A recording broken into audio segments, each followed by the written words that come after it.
नमस्कार विद्यार्थी मित्रांनो, अभ्यास मित्र परिवारामध्ये मी नेहा सावंत तुमचं पुन्हा एकदा स्वागत करत आहे। पहा आपण आज काय बघत आहोत तर आपल्या इंग्लिश ग्रामर मध्ये तुम्हाला तलाठीच्या आपल्या पेपर मध्ये पैकीच्या पैकी म्हणजे 25 पैकी 25 मार्क कसे मिळवता येतील याविषयी आपण हा एक छोटासा व्हिडिओ किंवा छोटासा लेक्चर आपण म्हणूया इथे आपण बघत आहोत। म्हणजे इंग्लिश ग्रामर विषयी का घेत आहोत तर बऱ्याच विद्यार्थ्यांच्या मनामध्ये इंग्लिश ग्रामरची एक भीती आहे, बरोबर। याही अगोदर आपण जे तलाठीचे बॅचेस घेतलेले होते तेव्हा बऱ्याच विद्यार्थ्यांचे आपल्याला काय यायचे मेसेज यायचे की इंग्रजी बऱ्याच कठीण वाटतो किंवा भीती वाटते, तर त्यासाठी काय केलं पाहिजे। म्हणून हे आपल्या सर्व विद्यार्थी मित्रांना ही भीती घालवून टाकण्यासाठी आणि आपण हे पैकीच्या पैकी म्हणजे आउट ऑफ मार्क्स कसे मिळवू शकतो या तलाठीच्या पेपर मध्ये हे तुम्हाला सांगण्यासाठी आपण हा व्हिडिओ इथे करत आहोत। येस, मग आपण बघायचं आहे सगळ्यात पहिली गोष्ट इंग्रजीची पहिली भीती घालवून टाकायची आहे, कारण अतिशय सोपा विषय आहे। स्टेप बाय स्टेप आपण गेलो, जसं मी तुम्हाला सांगत आहे तसा तुम्ही अभ्यास स्टेप बाय स्टेप करत गेलात तर अतिशय सोपा आहे आणि आपल्याला तलाठीच्या पेपरमध्ये सुद्धा इंग्लिशचे सोपे प्रश्न येतात, ते सहज सुटू शकतात आपले। तर पहिल्यांदा बघायचं आहे आपल्याला कोणत्याही भाषेचं जेव्हा व्याकरण आपण शिकतो, म्हणजे आता आपण इंग्लिश ग्रामर बद्दल बोलतोय तर पहिल्यांदा बेस पक्का असला पाहिजे, बरोबर आहे। आपले बेसिक्स क्लिअर असले पाहिजेत। मग बेसिक्स क्लिअर असण्यासाठी आपल्याला काय गरजेचं आहे, सर्वात पहिलं काय महत्त्वाचं आहे आपल्याला तर आपल्याला त्याचं वोकॅब माहिती असलं पाहिजे, बरोबर आहे। आणि वोकॅबलरीवरचे प्रश्न तर बरेच येतात, कशामध्ये आपल्या तलाठीच्या पेपरमध्ये वोकॅबवरती बरेच प्रश्न असतात। मग आपल्याला काय टार्गेट करायचंय, वोकॅब टार्गेट करायचंय, म्हणजेच काय वोकॅबलरी चे आपल्याला क्वेश्चन्स अटेंड करता आले पाहिजेत।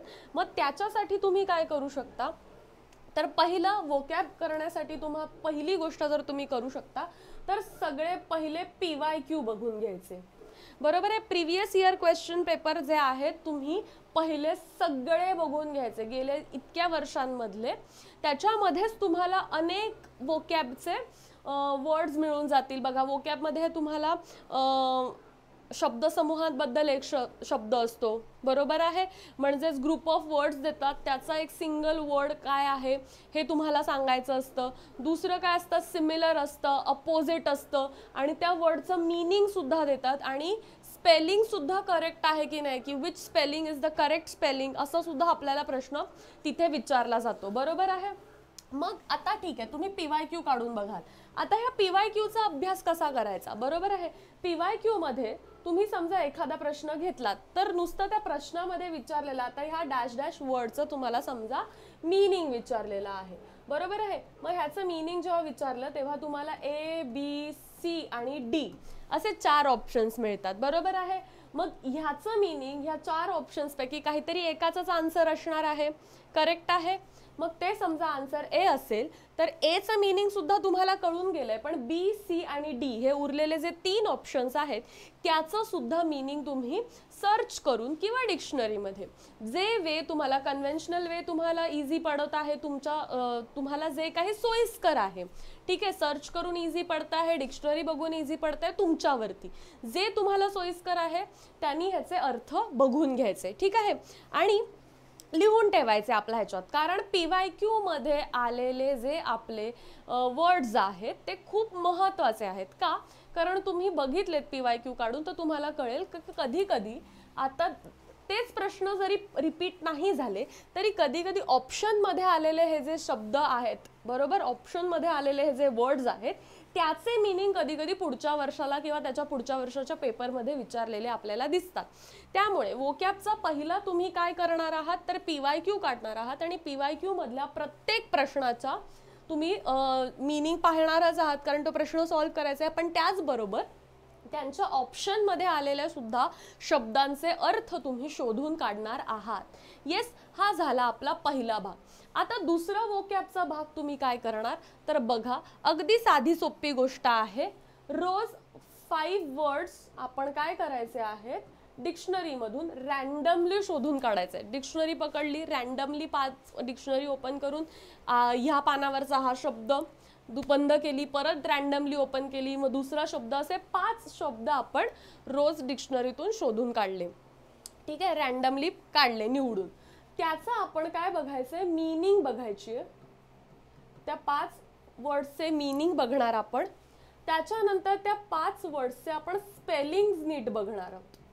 बरोबर आहे, स्पेलिंग त्याचे नीट बघून घेणार आहोत, कारण तुम्हाला correct word, choose the correct word असा सुद्धा प्रश्न असतो आहे.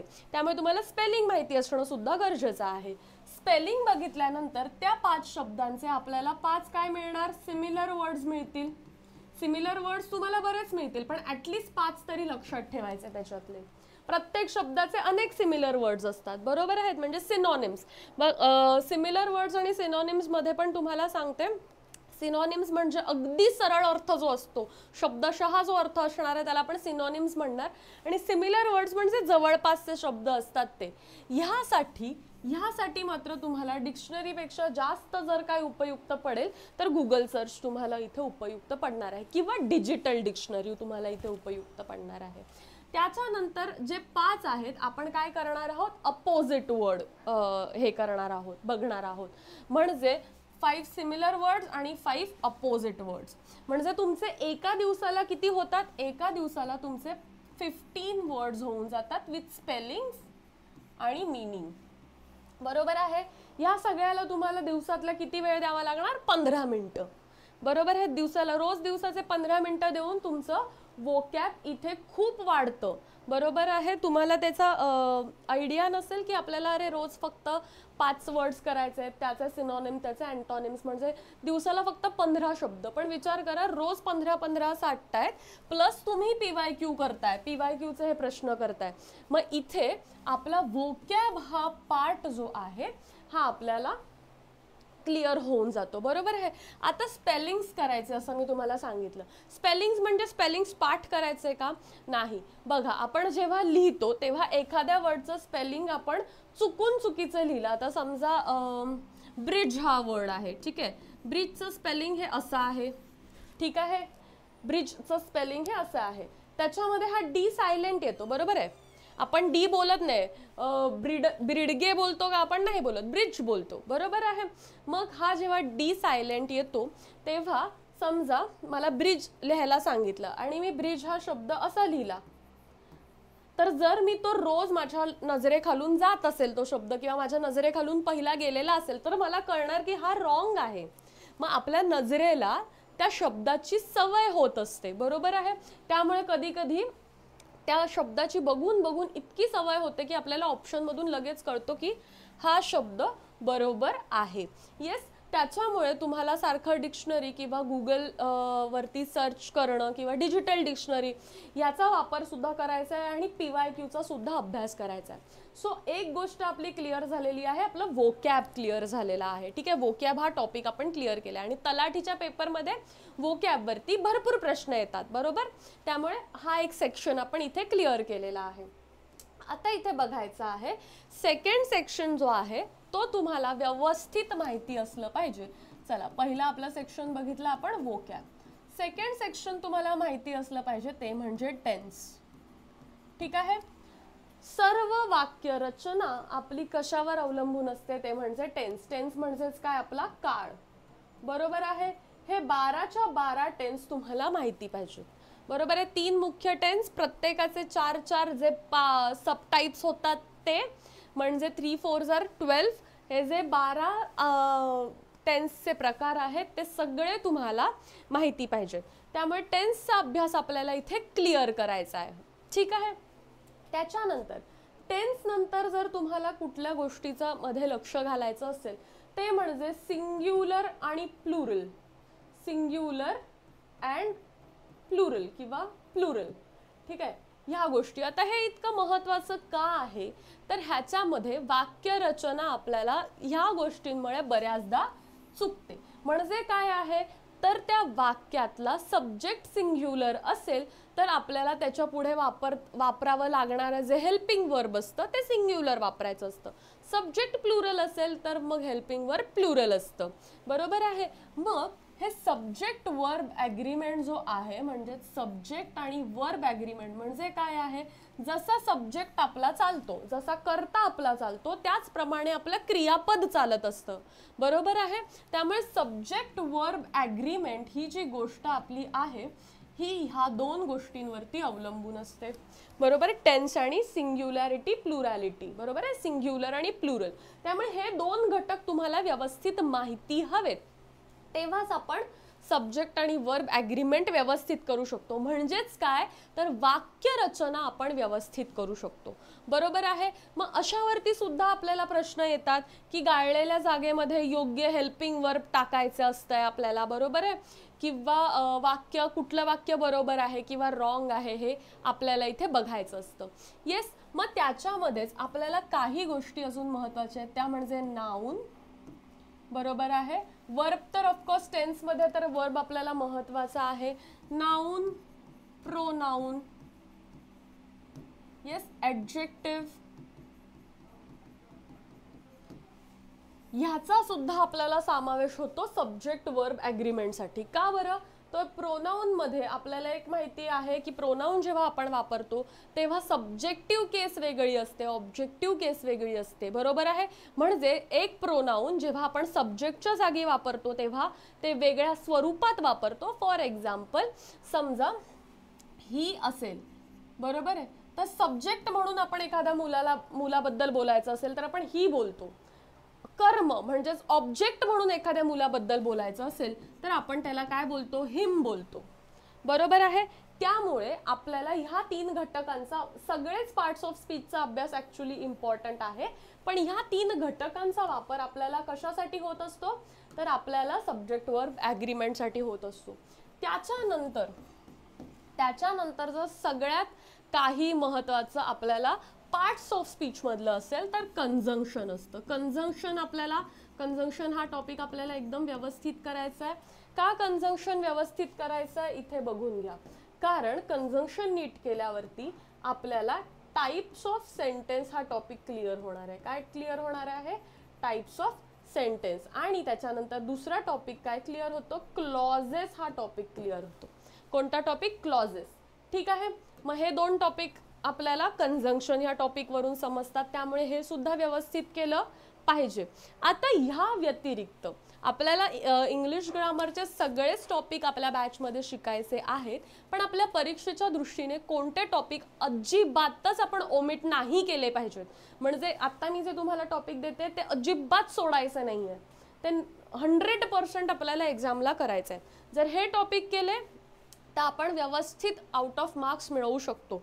पण याही व्यतिरिक्त जे उरलेले टॉपिक्स आहेत ते सुद्धा शिकायचे आहेत, ते अगदीच सोडून द्यायचे असं नाहीये. पण हे अजिबात अफोर्ड करू शकत नाही आपण ओमिट करणं किंवा स्किप करणं, त्यामुळे लक्षात घ्या. आता हे झाल्यानंतर आपल्याला व्हॉइस हा टॉपिक नीट शिकायचा आहे. येस, एकदम व्यवस्थित. व्हॉइस हा आपल्याला ॲक्टिव्ह व्हॉइस, पॅसिव्ह व्हॉइस व्यवस्थित शिकला पाहिजे. त्याच्यानंतर डिरेक्ट इनडिरेक्ट